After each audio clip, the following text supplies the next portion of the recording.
So we'll move on to our next panel. And I'm very happy to welcome Eugen Hildebrand, partner, global leader, EV infrastructure at McKinsey company. And he will be discussing how CPOs and their strategic, operational, and commercial reliability initiatives with McKinsey. So please welcome Eugen on stage.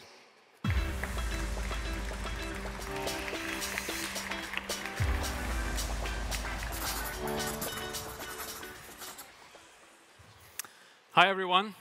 Happy Monday. First of all, big thanks to Christian and his team for organizing this beautiful event. You're growing, participants are growing, industry is growing, so very happy to see that. Also very happy to be here as last year and to have the privilege actually to be welcoming a few very successful leaders in this space. But before we do so, as last year, there will be a few slides and charts teasing this up to provide a few perspectives. Take it with a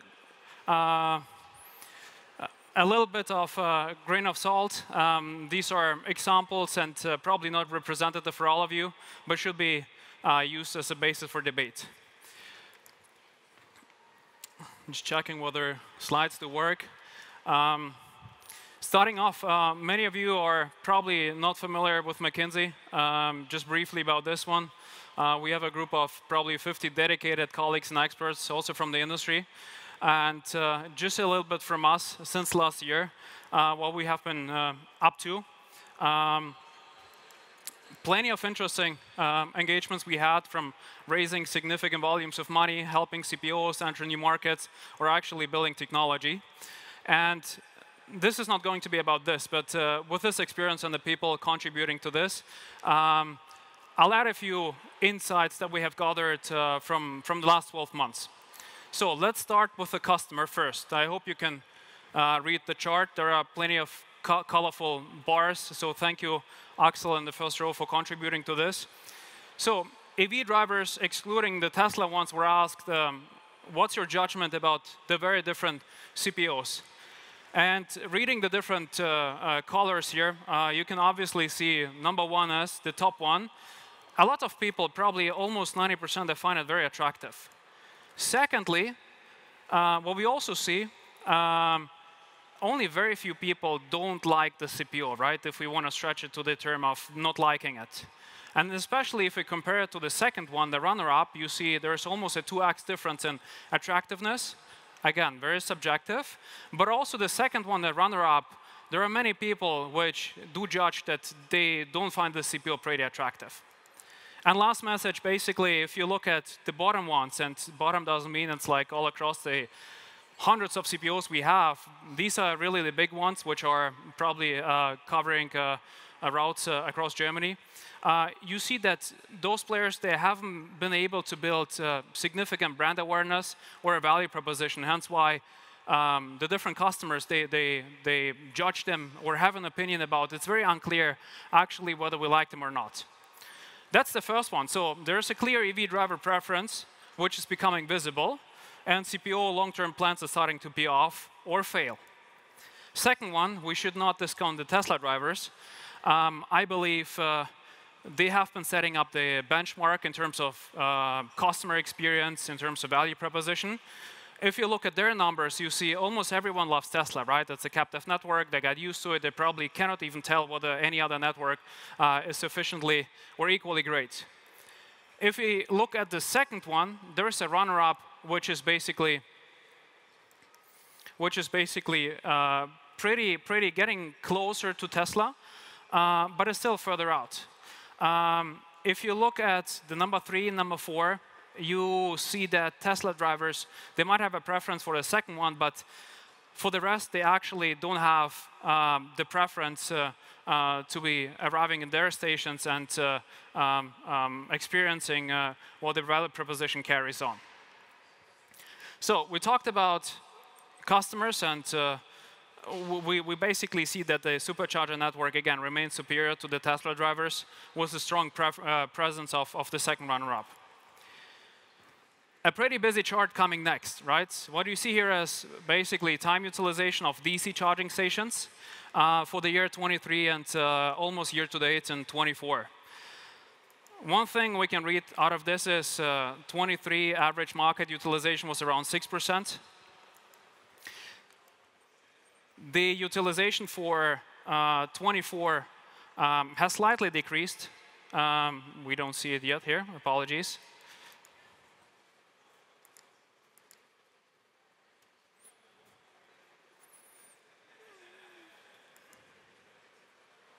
%6 for 23, and then there should be a line popping up for 2024, which is around 5%. So what does it tell us, right? You guys have been doing a great job. You've been basically outpacing the build-out compared to the EV adoption, basically, right? You need to be very careful about this chart, because one can tell you, hey, we should adjust our velocity of the build-out to the EV adoption, right? But the ones who have been in this industry and really understand how the industry works, this is the very wrong conclusion. I believe that the one who will be doubling down on the continuous build-out, this is the ones that will benefit the most. They will potentially see over-proportional returns going forward.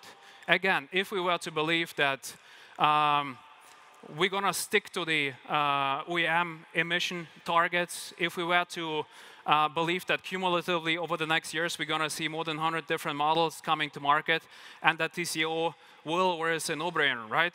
So if you want to harvest this long-term plan, it's rather to double down than adjusting your growth. But this is not the gist what I actually wanted to tell you on this chart. I think it's more interesting to see that we have CPOs, and if we cluster those CPOs, we see 2%, we see some at 4%, 5%, 6%, 7%. These are not single discrete CPOs. These are group of CPOs for which one is even above 15%. So if we look at this, what we can tell is that nowadays the market is maturing, and we see that winners as well as losers are emerging, and we have different performance cohorts emerging out of the CPO level. A few slides remaining. I'm also getting impatient to see our guests coming on stage and actually telling very interesting stories. Let's look about the principle of it's all about great locations, right? Which should actually tell you why someone is actually having a better utilization, some others might not, right? So looking at the basic map, a sketch, there's a charging station. We have 23 down to 24, and the average monthly time utilization, right? So they're opening a station, they're commissioning, they're having a great hardware, servicing, organized well, great value proposition, and what should one tell? Utilization is going steadily up, right? If we look at the trend line, 2022 was a successful year up until 23, right? What happens next? We tend to be very much inward looking, right? We found a great location. We've spent enormous times aligning very sophisticated tools applied to this. We let it go for 1 year, right? You get a great bonus because, again, we have actually had better utilization than expected before. What's happened next is the second charging player is arriving, and what this is happening is actually very interesting and to a very big surprise.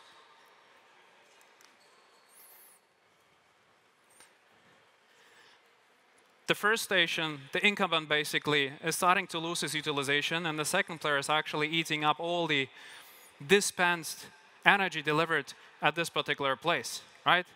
So what I want to give you, and the message I'd like to convey, it's not just about the great location, right? Because people say this is a real estate game, you just go ahead, great geography, you analyze your surroundings, right? It's very much about a differentiated customer value proposition. And we believe that it only works if you're very much into the details of it, right? It's a very generic term, right? A differentiated customer value proposition. But we're working with many companies that really do achieve it and really go and treat it as a CPO attacker and actually eats up the entire utilization of someone who has been standing there for quite a while. Two quick charts. We have reliability on the agenda. What we see here, uptime of DC charging stations by different OEMs, going from 100, a little bit slightly below 90%. We see on the bubbles there's different CPOs and the respective footprints and the sizes of the bubbles, right? Model 1, Model 2 had 98%. OEM 2 right? Roughly around, I don't know the numbers by heart, it's not popping up. 96%. And then we have the third OEM, just to have it, it's not a ranking, right? We have selected just a few out of the market, it's at 91%. So one might tell you, hey, let me just choose the most appropriate, most suitable, let's call it just the very best hardware OEM, and I have solved my equation. This is how you would read the line above. But this is, again, half the story. Because it's not about the first line above, about the hardware, the architecture, and whatever the supplier brings into place. Because we also see that if you get and buy great hardware and deploy it, even for the very best, so to speak, OEM, right? We have CPOs that fail to manage those assets. They fail, again, to achieve superior uptime, right? So it's about the internal processes, capabilities, which really going to drive and support your uptime. Closing off, and I'll introduce my panelists in a second. Let's talk about convenience, because we have panelists here that can speak about this very much in depth. One CPO example, they've set up a station with a convenience offering, basically toilets, you can buy different snacks and drinks. And they've experienced 20 people turning in at this particular location. Reading the colors, it's pretty small here. Out of those 20, a small fraction was charging and buying. If you look at the red colors, they were convinced with charging, but they actually went nearby to a different convenience store because it happened to be next door, or not liking the value prop of the convenience, and were actually buying their amenities next door. And then plenty of people, they didn't do anything, right? So they were actually only charging. This is one CPO. Let's look at the other one.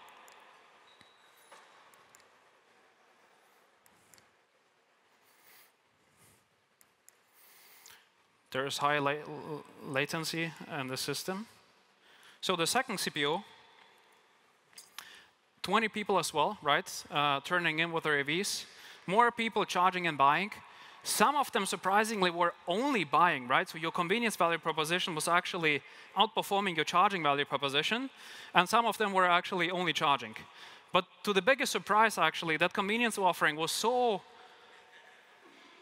convincing, right? That it did also attract not only EV drivers, it has been also attracting drivers with a non-EV, right? You see to the right-hand side, 80 people during a day, right? It's a pretty good day, right? Turn in to buy Snickers, basically, or to have a warm meal. And out of those 80, only 20 were EV drivers, right? So 70% driver convenience conversion rate, 75% convenience with ICE cars, right?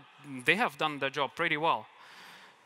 So in essence, convenience offering is a carefully crafted value-creating opportunity. However, location, offering, adjacent non-charging competition, right? You need to take into account. This is from my end. I'll just make a hard stop here. And I'd like to introduce a few great, well-respected leaders in this industry. The first person, right, comes from Aral, Pulse EV stations. You see the map pretty much, pretty dense in Germany. Connected winner. Also very interestingly, and this is the segue over also to Aral Pulse, right? They have 400 stations, 80% with their own convenience offering, so in full control, and 20% with partners. And then I think this is to the great work of Alexander, multiplying also the energy delivered. So a very warm welcome to Alexander Junge.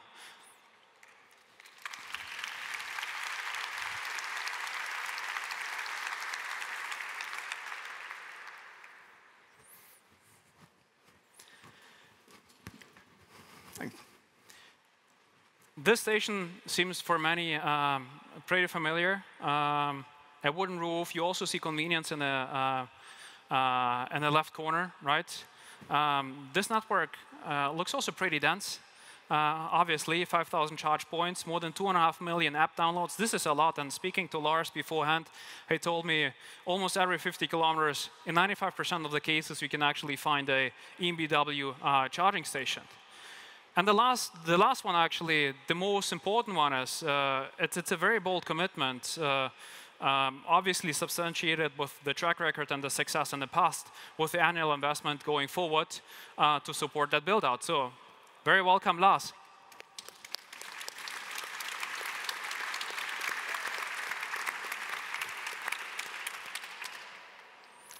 The last CPO, which is probably in Germany not very much present, and there is a slight reason to this, but is actually pretty successful in some of the neighboring countries or vacation destinations of ours. This is Pardot, and you see how they have been building out their stations in Portugal, in Spain, in France, in Poland, and the most impressive number is the left one on the top and the right one on the top, right? Which tells you basically they have been building 8,000 charge points within the last 3 years. Raised $500 million, brought the network to 8,000 charge points, and most impressively, 2,000 destination partners. Also here, a warm welcome to Luis.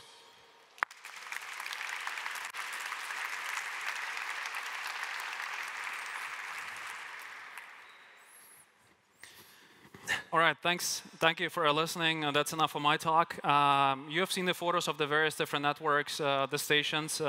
You probably know them very well, but who you don't know that very well is probably Alexander, Luis, and Lars themselves. So let me probably start with each of you and ask you as an introductory question, if you may, to introduce yourself, how you came to the opportunity to be building this business and how you're driving the success for it. And I'll take a seat and probably hand over first to Alex.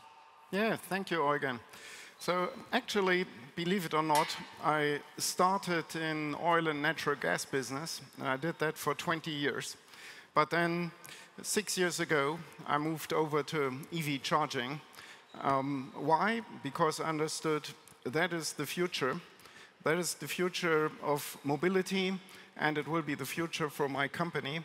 And I perceive it as a fascinating task to contribute to shaping the future. At the same time, needless to say, doing something good for the planet. So since 2018, I've been working in the area of e-mobility, starting with a battery swapping project for 2- and 3-wheelers in India.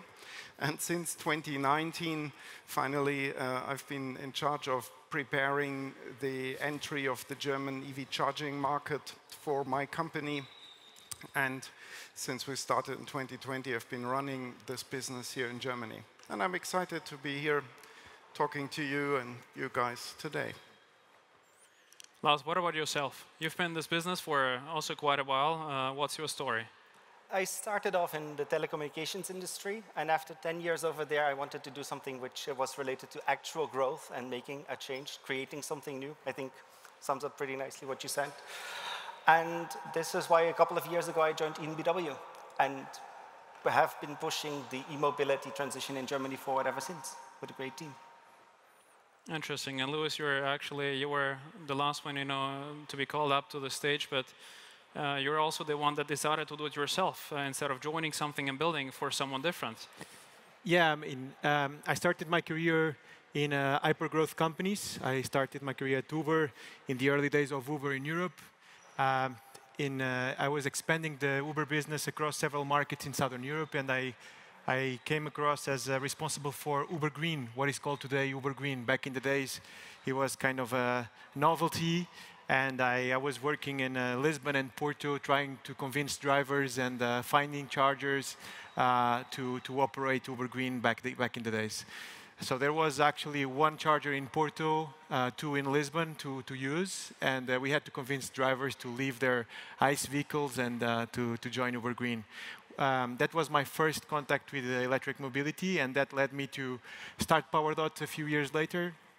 I started Pardot in 2018 together with my co-founders, and we wanted to solve a problem of our day-to-day. And we felt that destination charging was the most convenient way of charging our cars. We lived in urban centers. We didn't have a place to charge at home. So we wanted to find locations where it was 100% convenient and completely embedded in our lives to charge. So we started in 2018, and we made a business plan to install 85 chargers in 5 years. 6 years later, we have 8,000 charging points, 6 markets, a team of 200 people. We are expanding extremely fast, but very focused on destination charging. So we are not very good at forecasts, but we are deploying fast. Before we move on, Luis, maybe we see many companies now popping up here outside. 2018 was the year when you decided to found this company. You were in Portugal, Spain, right? So if we were to say these markets are a couple of years behind, let's say, maybe Germany, maybe Netherlands, what gave you the conviction, to start this company, right? It's pretty, like you took a lot of risk to be convinced yourself, basically, or have you had a lot of sleepless nights back in the days? Yeah, I mean, Portugal is quite advanced as well. So we were lucky enough to start in a market where EV sales are growing very fast, more or less at the France level. And where the regulation was very well set up and allowed us to start the company from scratch. But most importantly, I think that our focus on destination charging. So destination charging didn't really exist back in the days, or at least it wasn't called destination charging. It wasn't a thing. It was more something that we started to think about what kind of locations and what kind of convenience do users want at the end of the day. Yeah, we started in Portugal and very focused. There were a lot of companies investing in EV charging back in the days, in 2018 already, especially large oil and gas players and large utilities. So we had to differentiate ourselves. We had to be very focused. And we created a product for destination charging and for location owners that really fit in and really worked well in Portugal. And then Portugal is a great country, but very small in terms of opportunities. We understood that in 2020, it was time to go abroad and to expand this concept and this dream of making destination charging a reality. And that led us to open in new markets. But it has been a hell of a ride, to be honest. Like, we've been learning a lot while doing. Our amazing team has allowed us to achieve these numbers that we see today. Yeah. Thank you, Luis. Last, maybe a question to you. So we're talking about the topic of reliability, and there are many ways to interpret it, right? What I heard from Luis is now focus, right? I think you were pretty early in the market, first mover, right? And there's always a tendency, right? When you grow, when you're successful, you can do various many things, right? Charging is not bound to one use case, right? Location. So what was your focus, and what was your consistency in this journey, right? Because it's not only about the network itself. There are many different puzzles to it, right? Your strategic, your commercial, there are many different things. How have you been, driving this structurally to be where you are at the moment? I think focus is very important. It was always very important to what we did at EnBW, because we focused on a very early moment on public charging, on public fast charging. That was the use case we wanted to excel at. That was how we built our organization. That is how we built our infrastructure. That is how we built our tooling, our support process, and everything that's related to that. And as you said, there's so many new things, so many new ideas that come up, and it's easy to get distracted. And I think one of the things we've managed as an organization very well is to keep that focus and be like, no, this is what we want to excel at. This is what we want to do. And that's the direction we're taking, and to just blend out the noise or the distractions, for however interesting they might be, right? Tell us a little bit more about, because we've seen all the map, right? It was all completely covered with your blue dots there, right? You're building a network, right? You're not just building discrete stations. How does it all, come together, if you want to elaborate? Yeah. Well, for us, we don't have a single site strategy. We built a network. And building a network and being a large EMSP very straightforwardly allows us to influence our utilization rates directly. Second of all, the best experience a customer can have is if it's an EnBW customer at an EnBW charging site. There's convenience factors in the app, such as our charging monitor, push notifications, that just works more well-roundedly if you use the own service. And then thirdly, I think it's a little less straightforward maybe. It's the issue of quality, because due to our scale, both when it comes to infrastructure as well as our customers, we're able to invest in our own CPO charging backend. We're able to invest in our own field service. All of that requires scale, right? So that's, I think, a connection that customers don't immediately see, but the fact that we have a scale of operations allows us to train our own field service engineers. They have low voltage, mid voltage, training, they have ALPI training, IGEG training, all of that helps us to maintain our network and to provide a quality level that we are proud of. Thank you, Lars. Alex, coming to you, and before we completely open up for hopefully a debate or discussion, you're a well-respected leader in this industry, right? Like I even saw like the executive on your badge, right? So you're standing up a little bit. You have a view like across various many different topics. Speaking to board members, advisory boards, right? Many people believe from different other industries that the few retail players are here to stay. They're here to win this race. Can you demystify this, or can you support this? Like, what is it about the archetype of fuel retail players, and especially about BP Pulse, Aral? Because I think you made the news a lot in the last couple of years of being recognized as one of the faster but also high quality of networks we've seen in Germany. Yeah, I think many charge point operators are very well positioned, and our competition is certainly very well positioned as well. But what we did was, before we entered the German charging market, we asked customers, EV drivers in Germany, what their pain points were. And they told us, I hate to charge somewhere standing on my own out there in the darkness, and I don't feel safe. I hate that I am lonely there, and that there is no toilet, and that there is no convenience offer, nothing. And what we did was, we utilized our retail station network.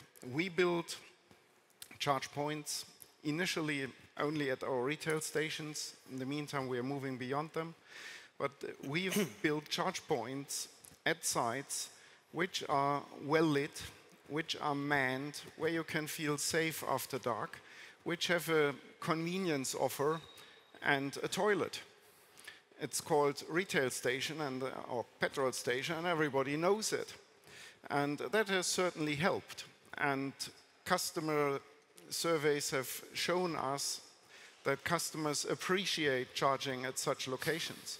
And in fact, we are training staff at our petrol stations so that they can help with the chargers and can answer at least simple questions around the functionality of the charger. In addition to that, we also have a hotline. And a lot of our customers actually like that they don't need to call an anonymous hotline, that they can actually walk into a convenience store and speak to a real human. And we've learned from that, and as we are moving beyond our petrol station network now, we are replicating this, and we are building giga-hubs on the greenfield. Like one is under construction in Mönchengladbach, a second one will start construction in Bochum soon. And what are we doing there? We are always offering a toilet, we are always putting a convenience store there, because that is something which our customers appreciate. And I think that is the recipe to our success. Make charging attractive to people, and they will come and charge at your charge site. Alex, one question. Maybe it's a stretch, but 5 years ago, I've seen EMBW stations, you know, pretty prominent on the landscape. I haven't seen a lot from BP Pulse coming out of the store.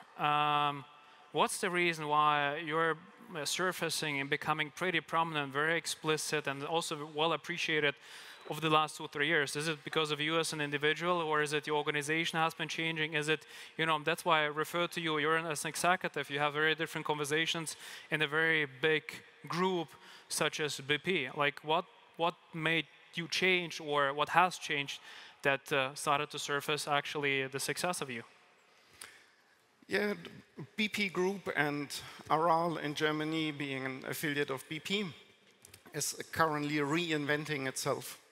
We are transforming from an international oil company, which we were, to an integrated energy company, which we are in the process of becoming. And to build up an EV charging business is a substantial piece of that overall strategy. Furthermore, we are investing in offshore wind. We've won licenses for 2 offshore wind blocks in Germany. We will build wind parks there. We are investing in solar power production. We have a joint venture which is called Lightsource BP, and we are in the process of buying out our co-shareholder, subject to competition authority approval. And then we will also produce solar power. And by the way, we will do it here in Germany, not only in Spain and other countries which see a bit more sunshine than Germany. No, we do it here. And recently, we've acquired GTEC Energy from Hannover, which is an important player in electricity trading and selling electricity to B2B customers. So with that, we will be active in Germany, but not only in Germany, in the whole power value chain, from power production in offshore wind farms and solar parks, through power midstream trading, selling to B2B customers, all the way to selling to B2C customers, which is called drivers. What we are not planning to do is we are not planning to operate the power grid, and we are not planning to start supplying private households with electricity in Germany. But otherwise, along the whole power supply chain or value chain, we will be active very soon. So what my team and I have been doing, building up this new business in Germany, is really part of a larger puzzle and is part of reinventing BP Group and becoming an integrated energy company, which for the next, let's say, 20 years will have its and not or as its credo, because for the next 20 years we will also still need liquid fuels. We will need to decarbonize them as well, but there will be cars with combustion engines around for the next 20 years or so. But the direction of the journey is very clear. It's and not or over the next 20 years, but every year we will see an increasing market share of EVs, and we will see a decreasing fuel demand. Thank you, Alex. This is a pretty impressive vision, which you operationalize piece by piece. I see time is running out. Louis, you've been raising money a couple of times, right? Probably, again, you had sleepless nights at the very beginning. You haven't had salary. You were building a team, but out of a sudden, I don't know, the flywheel started to work. You've raised $500 million, right? Like, Almost, what was your, how were you convincing investors actually trusting in your business, right? We heard from Alex, his value proposition, Lars, EBW's value proposition. What's so special about your network? Yeah, I mean, I think what makes PowerDot unique is its focus since day one. So we started PowerDot with a vision of making destination charging a reality. Destination charging will not solve the e-mobility problem or the EV charging sector as a whole. It's going to be an important part of it, but it's not going to be the only thing. But is where we believe that we could add value. So since day zero, we started building a company that is designed to deliver a great user experience in destination charging locations. So everything we do, from sales to operations to software development, is having the destination charging in mind. So all the software we do is to integrate with the retail players that we work with, to integrate our charges with discounts that the retailers might offer, and that kind of stuff. So being very focused on destination charging allowed us also to offer and have a very strong offer to retail partners. And that allowed us to grow and find locations. So I know that you were saying that location quality is not the most important thing anymore. I agree with you, but you need to start somewhere. And you always start with the location. And since the beginning, we understood what were the key aspects of a great location for destination charging for users as a whole. And we start looking for those aspects in the markets where we were expanding. And we knew there was a race to the best locations. So we established a team of young entrepreneurs that were, building something from scratch, creating a culture of finding the best opportunities fast. We knew that we were running out of time, and we built a company of 3,000 locations in just 3 or 4 years. Now we're changing. Now we came from a growth to reliability, because now it's time not only to close contracts with retailers, find the best locations, it's time to put our work where our mouth is. So it's just deploying those contracts, operating those chargers, and make sure that we provide the best user experience. Since that's where our vision of creating a destination charging product with software and partnerships, comes to life. So I believe, to summarize, I believe that our uniqueness came from being very focused, not deviating our focus from destination to other verticals of the business, and then being very efficient on the growth that we delivered, and then proving that we can also deploy and operate those chargers. Thank you, Luis. We don't have this in Germany, right? Either the retailers do it on their own or they find CPOs, but you're actually the go-to player for any other market up until today, right? Which has specialized, and you have 2,000 partners roughly, right? So yeah, it has been probably a very tedious job also to reaching out, to securing those contracts and actually deploying the infrastructure there. Yeah. Adding a little bit of spice to this equation here, I heard from you that you don't really have your own EMSP, but you're connecting to the many different EMSPs in the market. You just introduced a EMSP, as I understand correctly. And Lars, you have been in the EMSP game for quite a while, and you've been the first mover. So Lars, please tell us, what's the importance of the EMSP here for your network, but also for the end customer, right? And what is reliability in those terms? I think I touched a little bit upon that in my previous statement, but I think for us, the EMSP started with a desire to bring the EV driver across Germany without having to worry about which charging service to use, without having to worry about, is there a charging station close, and could we actually charge there? This is why we originally built the EMSP as a find, charge, and pay platform. Now, as time progresses and as our charging network expands, obviously our own network becomes increasingly more relevant. We just saw it. Every 50 kilometers, you'll find an EnBW fast charger. So you can actually, no longer need to worry about making your way through Germany without finding an EnBW fast charging offer. And it's, of course, a way for us to have this direct relationship to our customer, to improve our utilization rates, to get direct feedback from customers as well.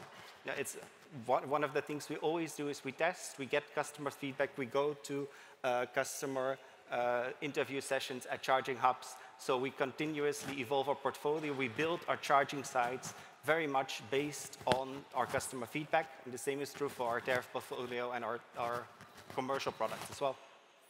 Listening to this, it was probably a risky bet in the very beginning, because in order for this to work, you need to have high market share on the infrastructure side, but also a high market share on the EMSP side, right? In order to have it mutually beneficial. What are the next steps for you on the EMSP side, right? Like, you used to be a first mover, like, on various fronts. Like, where is EMSP going next, and how is the customer going to experience this?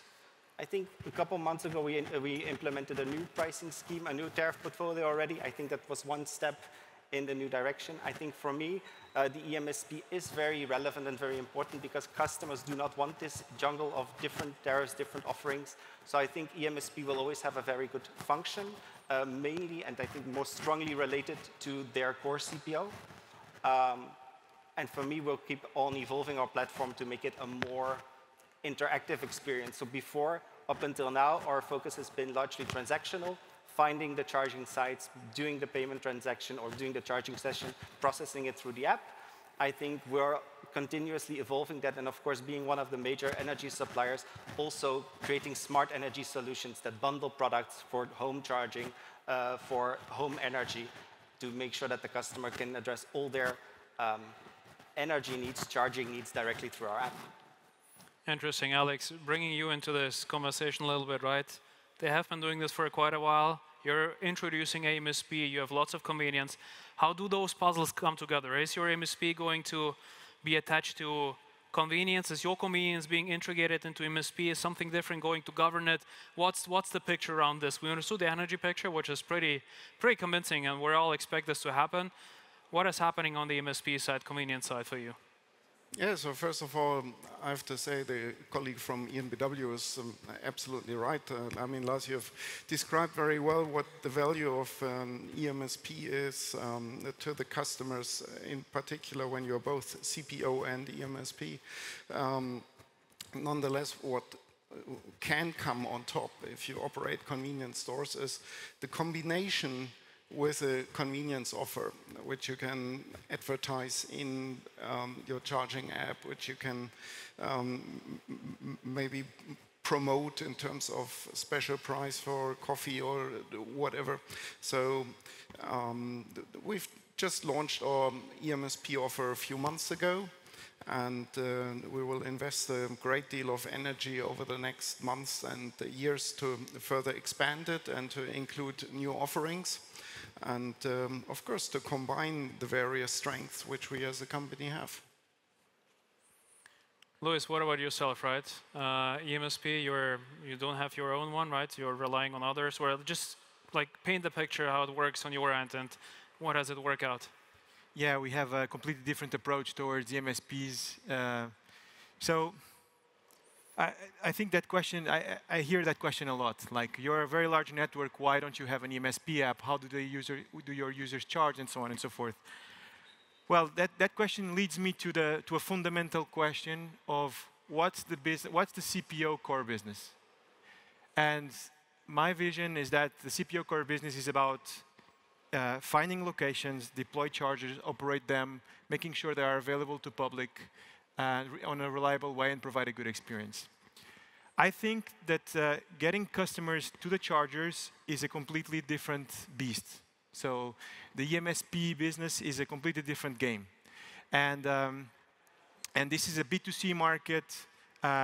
You need to develop a very strong technology, and this requires a lot of, it's extremely difficult to do this. To build a great EMSP, to build a great app with a great user experience is extremely difficult. And we see out there in the market a lot of players, a lot of EMSPs with great features, very well designed, very well built, providing solutions to different user types. There are EMSPs for fleets, there are EMSPs for small fleets, there are EMSPs for large fleets, there are EMSPs that bundles home charging, destination and en-route charging, and so on and so forth. So it's impossible to cover everything with just one very good app.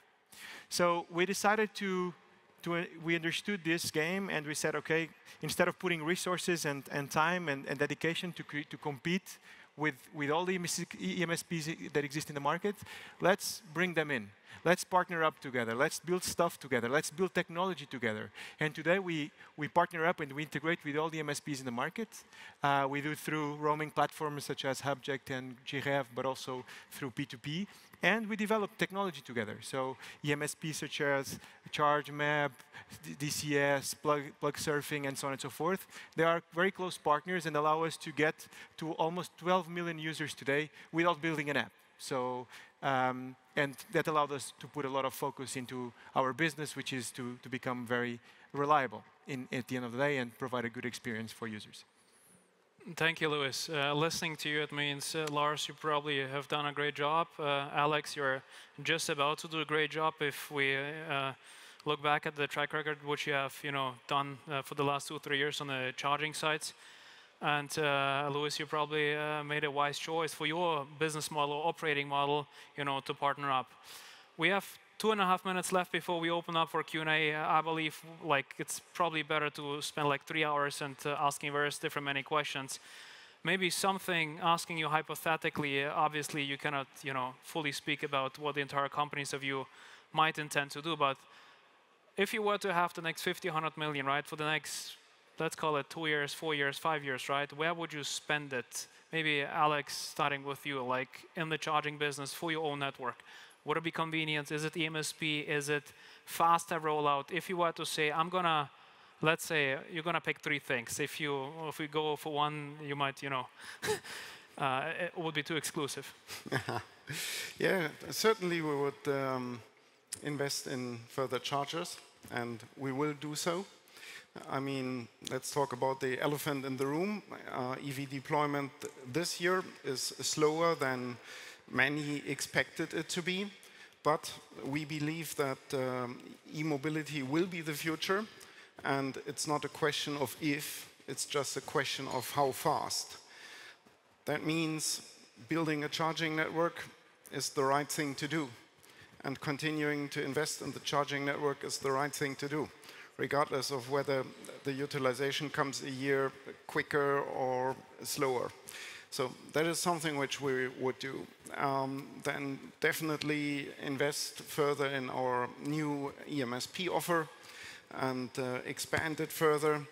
And probably third thing would be really to leverage our strength as a pan-European player and invest more in providing our customers with a great charging offer across country borders, so that when people go on vacation and they drive from the Netherlands through Germany to Austria, they will be able to find BP Pulse or Aral Pulse branded charge sites everywhere.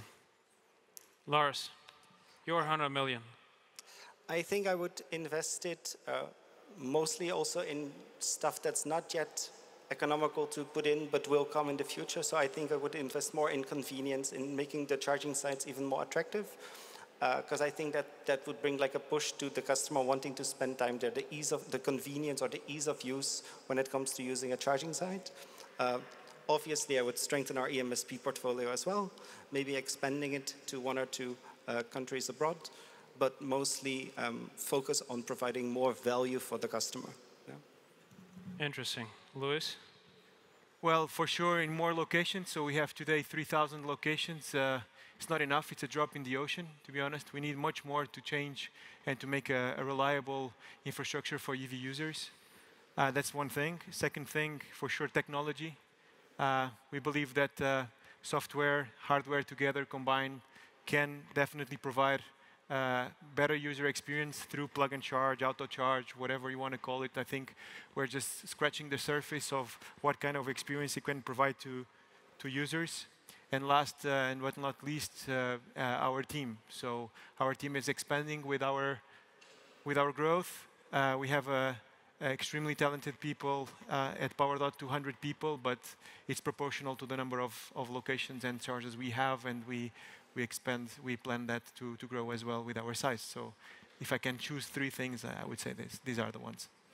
Thank you, Louis. To round this off, Louis, you're probably not aware, but in Germany there's a, let's call it the evening time discussion format happening. In the very end, they always ask, Clay, choose just one of the guests here. With whom would you travel from one of your PowerDot stations, maybe to a very different location in Spain? Who would you pick and why from the speakers here? Well, I think on the right side, BP is giving a hard time in Spain with Iberdrola, so I would prefer EnBW, that he's only present in Germany, and we can go from Poland to south of Portugal with just our network without any competition. What do you think? Let's do that. Let's do the road trip, because we are not in Portugal yet, so we could, would work. Yeah, absolutely. Alex, would you loop him in still back in the car to show him the stations in Spain, or who would you pick and why? I would pick Luis because I would hope for some nice Portuguese food. So, Luis, you want it? You'll get probably 2 rides, and he'll probably also will be hosting one. So thank you everyone for listening in. Thank you especially for the guests here, and open up for a Q&A.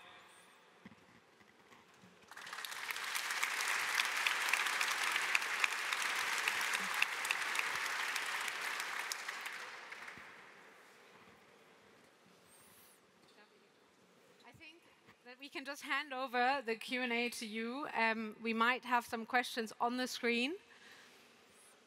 Otherwise, as always, to the audience, are there any questions? Please raise your hand. We have mics.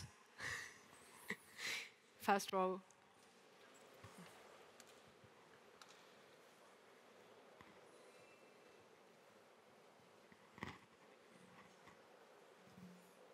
Can you hear me? Yes, now.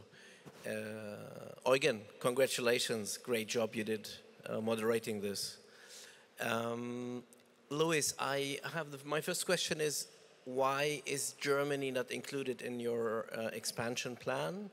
You mentioned that there's a particular reason, but it would be interesting to find out what it is. And the second thing is, we heard that your business model is based on destination charging. But what exactly does this mean? Is it like charging as a service in the end in some kind of building? If you could precise a little bit more about that Of course. business model. Do you work with hotels or you work with shopping centers exclusively, or do you go to residential areas, office buildings? It would be pretty interesting because it's a quite unique business model. Yeah, I could have been more explicit on that one. So first, why not Germany? So I think Germany is an amazing country with a lot of opportunities, but when we decided our internationalization strategy, Germany was already too populated with a lot of very good CPOs, and very difficult to become market leaders. So when we decided to go to a specific market, we need to have three things. First, an opportunity to become market leader, so the market cannot be ultra developed. A lot of destination charging opportunities there, and especially to go to a specific market with an anchor partner that brings a lot of locations. And last, that we can also hire great people to our team. In Germany, we found that a lot of locations were, like destination charging was already too populated back in the days, and we didn't think that we could have a great opportunity to become market leaders in Germany. So it was just and as it requires a lot of money to start a CPO business where you need to invest, like PowerDot. You cannot fail. So you need to be very certain of where to go.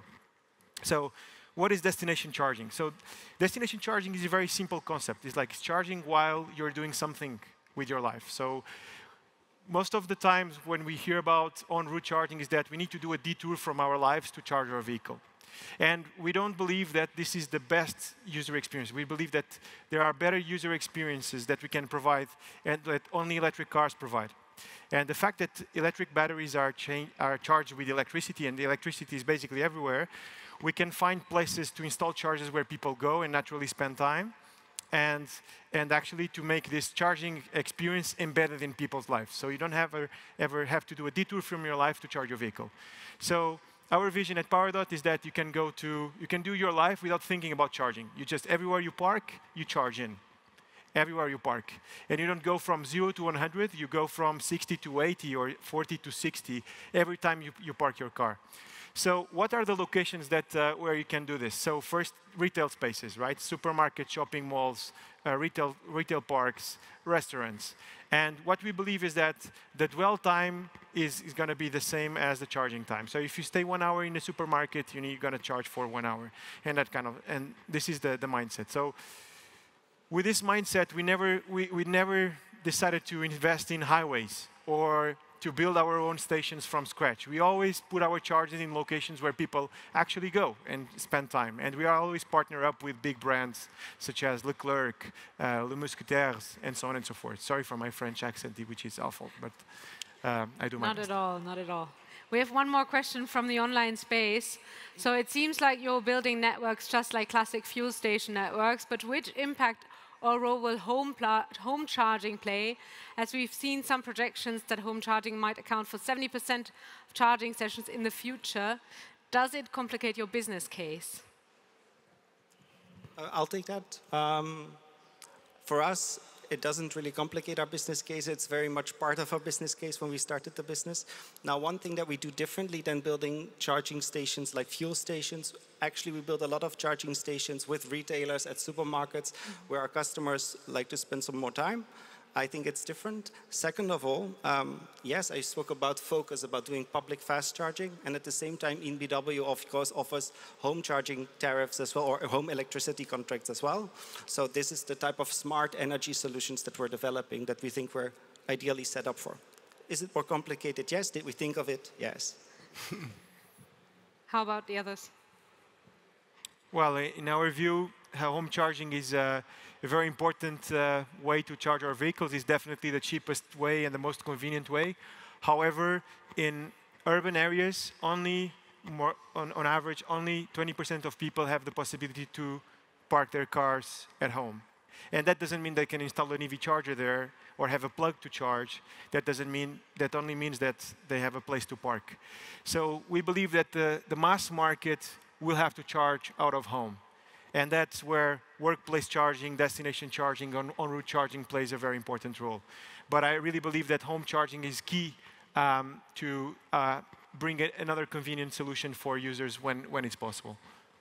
I'd be interested to know what you think about the 70%, maybe also you. Like, do you think 70% of home charging is realistic, or? Not in urban areas. It's impossible. Yeah. It's at least our view. I agree. At the moment, we see 70 to 80% of all charging sessions at home or at work. But at the moment, it's still early adopters driving EVs. And early adopters usually have high affinity to technology, yes, but also an income situation which is above average, and that very often translates into a housing situation which is above average. So more than the broader population of the country, they are able to install their own wall box. And going forward, when e-mobility hits the masses, we will see fewer and fewer people who will have the opportunity to install a wall box at home. So I fully agree with you that they will need to charge away from home, and they will want to integrate charging in their weekly errands. Like, they go to the supermarket once a week, and when shopping at the supermarket, they want to charge. That is why we are putting chargers at supermarkets, and ultra-fast chargers, so that you can charge enough electricity for the week in the 25 minutes or whatever an average supermarket customer in Germany spends at the supermarket. Nonetheless, charging at home will be an important piece, and that is why we are entering other parts of the value chain as well, like power production. Thank you so much. If there are no further questions... I think there's a question. Ah, there's a question. We're over time, but let's take the time.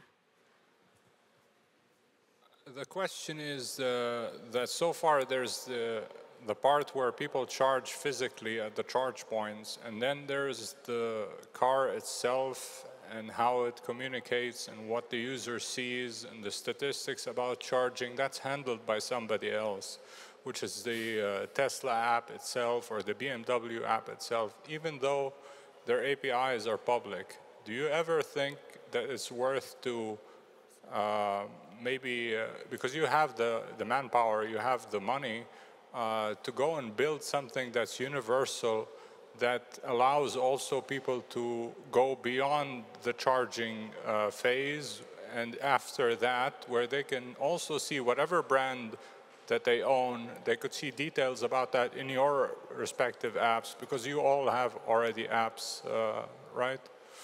So do you ever see going further into that area and providing more customer value in actuality, like convenience?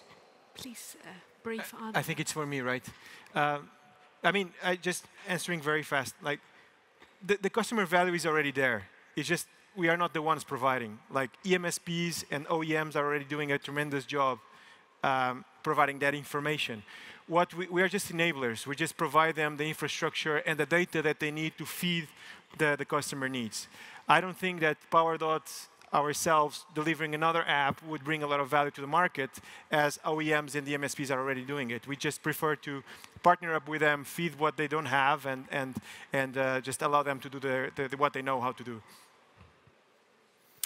Thank you so much, guys. So, warm round of applause for our panel. Thank you. Thank you. Thank you.